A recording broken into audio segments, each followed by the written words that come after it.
से देख रहे हैं, क्योंकि जो व्यक्ति अपने बुजुर्गों का आदर करता है, अपने पूर्वजों का सम्मान करता है, दीवारों पर आपके जो तस्वीरें लगी हुई है ना घर में, दादा परदादा स्वर्गीय लिखा होगा सामने। एक बात मेरी सुनिएगा, दुनिया के चारों धाम एक तरफ, दुनिया के सब तीर्थ एक तरफ, और आपके घर के पूर्वज एक तरफ हैं, उनका आशीर्वाद मिल जाता है तो चारों धाम का आशीर्वाद प्राप्त हो जाता है। कई बार लोग कहते हैं, आपके मन में एक संदेह उठता है, कई बार माताएं पूछती है कि जो लोग दुनिया में नहीं रहते तो ऐसे लोगों की तस्वीर घर में लगानी चाहिए, रखनी चाहिए, कि मतलब हिंदी में कहें तो मरे हुए लोगों की तस्वीर घर में नहीं रखनी चाहिए, ऐसा लोग पूछते हैं। क्योंकि आजकल नए नए विद्वान लोग आ गए ना, तो जो बता देते हैं लोग फिर डर जाते हैं, अरे इसलिए ऐसा हो रहा है। अच्छा मैं एक बात बताती हूँ, कोई व्यक्ति उठ करके आपके घर आ जाए और बोल दे आपके घर में तो ये तकलीफ हो रही है, ये इस दिशा में, ये उस दिशा में, ज्यादा चक्कर में मत पड़ना। अगर राम जी का अनुग्रह है ना तो हर दिशा अच्छी है। ये जितने बुजुर्ग लोग बैठे हैं, मुझे ईमानदारी से बताओ, पहले जब घर बनाते थे तो कोई इतना वास्तु सब देखते थे क्या? कोई नहीं देखता था, लेकिन उसके बावजूद भी माफ कीजिएगा, पहले के लोग वास्तु नहीं देखते थे, तब भी कच्चे मकान में पक्की शांति रहती थी। आज बड़े बड़े मकानों में कितना भी वास्तु देख लो, तब भी मकान तो बड़ा होगा पर शांति फिर भी नहीं मिलेगी, क्योंकि शांति वास्तु से नहीं आती, शांति राम जी की कृपा से आती है। मन चंगा, कोई एकदम से उठ के बोल देना अरे भैया आपका रसोई घर इधर नहीं इधर होना था, उसको चाय पिलाकर विदा कर देना।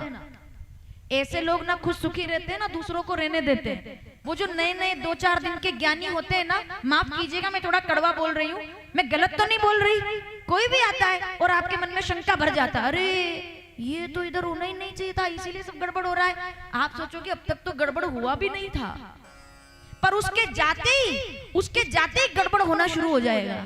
अब तक सब बढ़िया चल रहा था, अब गड़बड़ हो जाएगा। क्यों जी?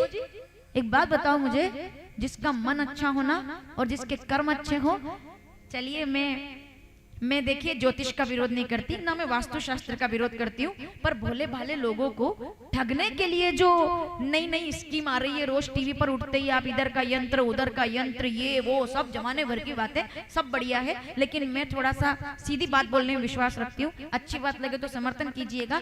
दुनिया में मैं किसी का विरोध नहीं कर रही, लेकिन एक बात निवेदन है मेरी कि अगर आपके कर्म अच्छे हैं और अगर आपने कभी किसी का बुरा नहीं किया है, तो एक बात बताइए मुझे, अयोध्या के परिवार में राम जी के घर का वास्तु गड़बड़ था क्या? वहां तो राम जी रहते थे ना। मुझे सवाल है उन लोगों से मेरा, क्या राम जी के घर का वास्तु गड़बड़ था क्या? और अगर राम जी के वहां होने से वास्तु गड़बड़ हो जाता है तो फिर तो वो तो भगवान थे, तो राम जी के होते हुए अगर अयोध्या में जो होना है वो होकर रहेगा ये तय है, तो फिर हम क्यों उलझन में पड़े हुए हैं? भगवान राम भी, दुनिया का सबसे बड़ा वास्तु क्या है बताओ? मैं आपसे पूछती हूँ, चलो कथा से 2 मिनट के लिए अलग हटके बात करते हैं। बताऊं मैं आपको सबसे बड़ा वास्तु क्या है?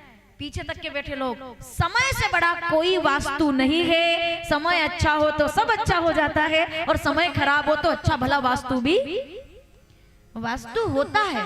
बिल्कुल वास्तु में मैं मानती हूँ होता है, पर किनके लिए? जिनको अगर पता है तो वो माने, लेकिन अगर किसी को नहीं पता है ना, तो किसी के घर जाकर के उपदेश मत दो कि ये इधर करना था, ये उधर करना था। अगर आपका मन सकारात्मक है, आपके घर में तुलसी का क्यारा है, अगर आपके घर में कभी गौ माता का एक बूंद भी गोमूत्र गिर गया है, गाय का गोबर कभी आपके घर तक पहुंच गया है, तुलसी के क्यारे में दीपक लग गया है, तो सब वास्तु दोष अपने आप समाप्त हो जाता है, जिस घर में राम जी कृपा कर दे।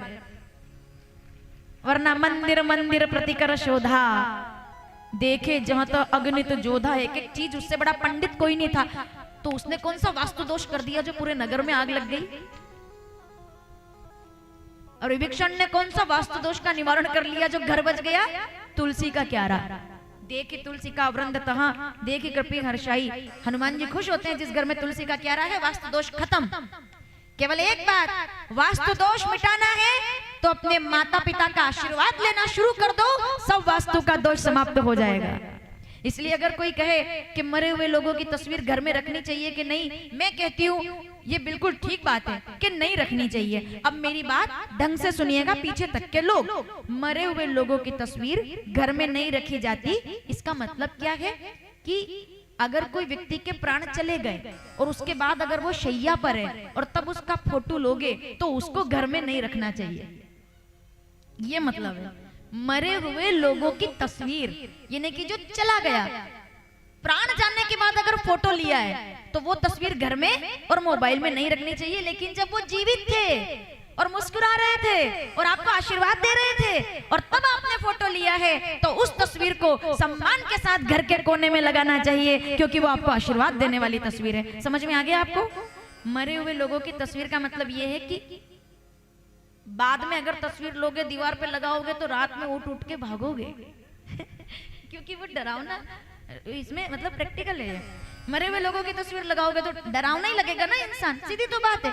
पर जब वो जीवित थे, उनका हाथ आपके सिर पे था, वो आपके पिताजी थे, वो माताजी थी, वो दादा थे, वो दादी थी, वो मुस्कुरा रही थी और तब वो कुर्सी पर बैठे हैं और उनकी तस्वीर ली गई है, तो मैं कहती हूँ भगवान के मंदिर से भी जितनी पवित्रता आती है उतनी पवित्रता बुजुर्गों की तस्वीर को देखने के बाद आनी चाहिए कि ये हमारी जड़ है, इनसे हम है। ये तस्वीर नहीं होगी तो इतने बड़े बंगले में होगा क्या? इनकी वजह से तो हम है। ये किसने सिखाया?